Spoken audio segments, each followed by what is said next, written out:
麥兜望住夜晚嘅星空，就嘆咗口氣，就諗返起以前同乜乜嘅對話。乜乜就講啦：喂，你仲記唔記得細個嗰陣，我哋成日喺度數星星㗎？麥兜就點一點頭，就講啦：記得嗰陣時，我仲問你點解星星會閃，你就話佢哋係宇宙嘅電燈膽壞咗，所以係咁閃咯。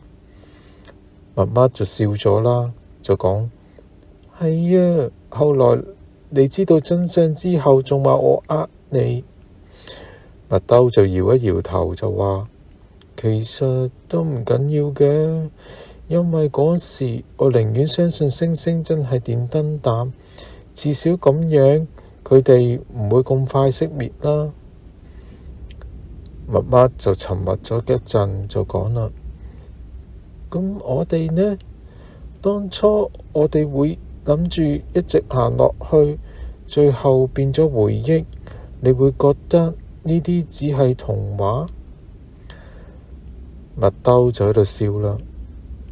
童話可能係嘅，但你知唔知最近一睇到一啲理論，話宇宙入面時間可以分叉出嚟，好似平行時空咁，即係話有幾個我哋，不過係唔同嘅時間出現。乜乜就講啦，咁都好啊，至少某個世界上我哋都係冇分開過。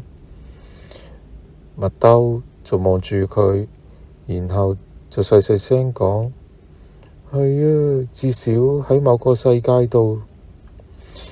跟住有啲風吹過嚟，麥兜就醒咗。